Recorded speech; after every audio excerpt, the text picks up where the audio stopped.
तो स्वागत है दोस्तों आपके हमारे YouTube channel total Hindi teach में। आज हम यहाँ पर मॉडल एक्टिविटी टास्क जो क्लास 7 का वेस्ट बंगाल बोर्ड में मिला हुआ है उसको हम यहाँ पर सॉल्व करेंगे, जो कि हिंदी सब्जेक्ट का है। ठीक है, हिंदी विषय का है।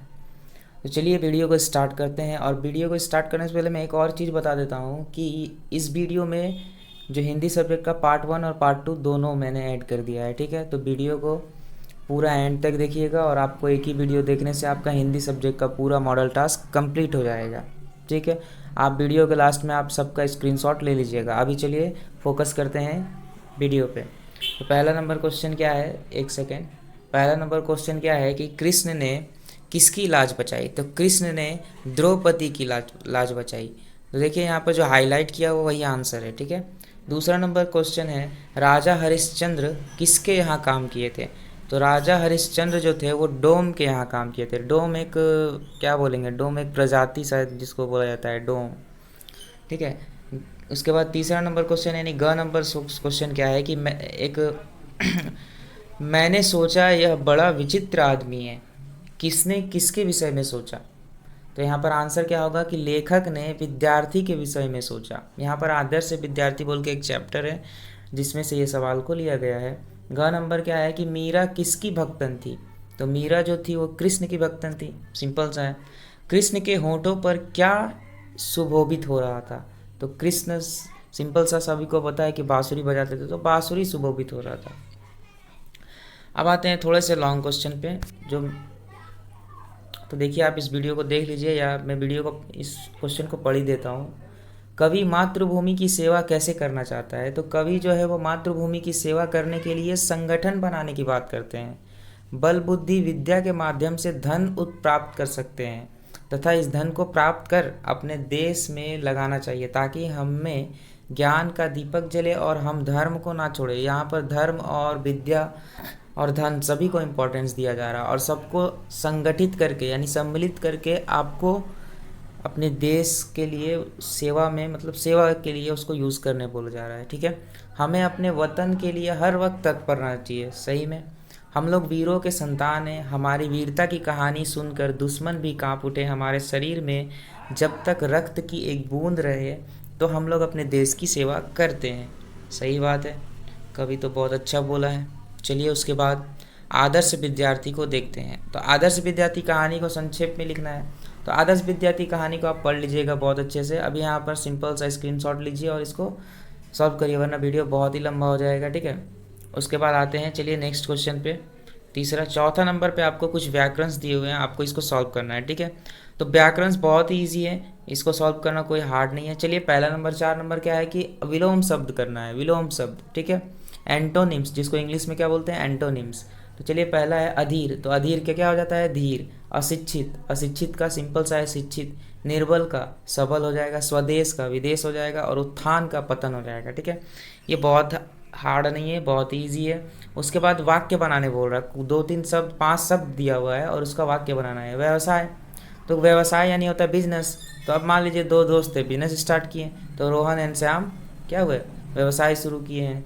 विचित्र आदमी, तो यहाँ पर मैंने अपना ही नाम लिख लिया है, अरमान बड़ा विचित्र आदमी है। ठीक है, उसके बाद मतभेद, समाज में धर्म के बीच बहुत मतभेद होते हैं, रियलिटी है और इस मतभेद में हमको नहीं पढ़ना चाहिए। ठीक है, क्योंकि सभी इंसान समान होते हैं। ठीक है, तो धर्म के बीच और सभी धर्म अच्छे होते हैं। इसमें धर्म बुरा नहीं होता है किसी का, उसमें लोग बुरे होते हैं। ठीक है, तो धर्म को बुरा नहीं बोलना चाहिए। उसके बाद आते हैं बेरोजगारी पे। तो आजकल बाप रे बाप बेरोजगारी, बेरोजगारी जो है वह आधुनिक काल में बेरोजगारी की समस्या बहुत है। और धर्म में हम लोग हिंदू मुस्लिम दोनों धर्म को मानते हैं। यहाँ पर मैंने सिर्फ हिंदू मुस्लिम लिखा है, बट उसके अलावा अब मैंने अभी स्टार्टिंग में ही बोला सभी धर्म अच्छे होते हैं। ठीक है, तो आप यहाँ पर किसी तरह का भी वाक्य बना सकते हैं। मैंने जल्दीबाजी में जो मुझे समझ में आया मैं वो बना लिया। ठीक है, तो ये हमारा पार्ट 1 जो है वो कंप्लीट हो गया। तो पार्ट 2 देखिए, पार्ट 2 में भी उसी तरह है। गिरहार का अर्थ क्या होता है? तो इसका मतलब होता है, मान लीजिए एग्जाम में आपको ये सवाल नहीं भी आता है, बाई चांस एग्जाम में आया नहीं, तो गिर कर उठना गिरहार अच्छा नहीं लग रहा, गिरगिट भी नहीं लग रहा, लेकिन गिरी को धारण करने वाला ये थोड़ा लग रहा है कि हाँ ये पक्का उस बुक में ये वाला आंसर होगा। ठीक है, उसके बाद लेखक किस महीने में अपने पुत्र को स्कूल में भर्ती कराने के लिए गया था? तो जुलाई महीने में।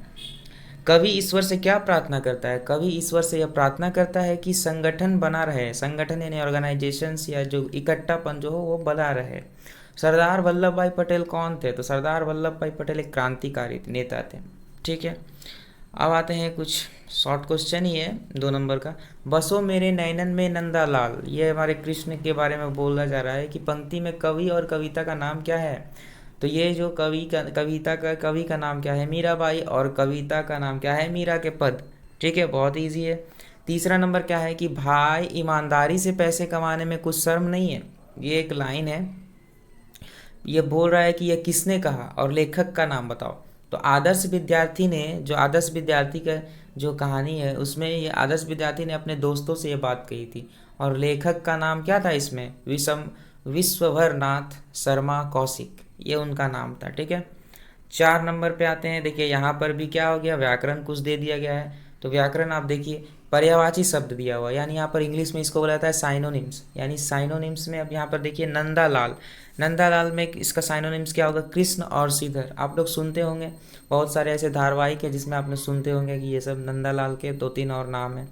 नीर, नीर यानी जल होता है, पानी होता है। ठीक है, देश का मतलब जानते ही, राष्ट्र होता है, राज्य भी एक तरह का हो जाएगा। ठीक है, उसके बाद उपसर्ग, उपसर्ग और एक होता है इसके साथ प्रत्यय। तो प्रत्यय तो यहाँ पर आपका दिया नहीं है, बट उपसर्ग को कैसे सॉल्व किया जाता है? उपसर्ग देखिए, उप यानी ऊपर, यानी नाम का जो आगे लगता है। ठीक है, ऊपर, और प्रत्यय यानी पीछे। ठीक है, ये मैं खुद याद किया हूँ इसलिए आपको समझा दे रहा हूँ। उपसर्ग यानी आगे और प्रत्यय यानी पीछे। ठीक है, तो उपसर्ग यानी देखो यहाँ पर पहला वर्ड दिया हुआ है, पहला शब्द दिया हुआ है संगठन, तो संगठन, तो संगठन, तो देखो उपसर्ग क्या लगा हुआ है आगे में? सन।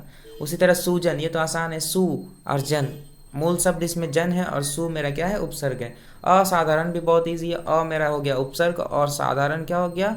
मूल शब्द। ठीक है, तो यहाँ पर मेरा पार्ट 2 भी कंप्लीट हो जाता है। तो वीडियो ज़्यादा तो लंबा हुआ नहीं, बट फिर भी आप यहाँ पर एक एक करके स्क्रीनशॉट ले सकते हैं। ठीक है, मैंने जो लास्ट में बोला था आपको स्क्रीनशॉट लेने, यहाँ से ये ले लीजिए स्क्रीनशॉट, उसके बाद यहाँ पर ये स्क्रीनशॉट ले लीजिए, उसके बाद ये स्क्रीनशॉट ले लीजिए। ठीक है, उसके बाद यहाँ पर ये स्क्रीनशॉट, नाउ ये, देन ये, एंड एट लास्ट ये।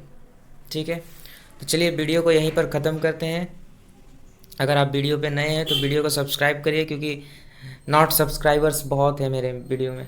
ठीक है, तो वीडियो को प्लीज़ लाइक करिए, सब्सक्राइब करिए और अपने दोस्तों के साथ शेयर करिए। Thank you.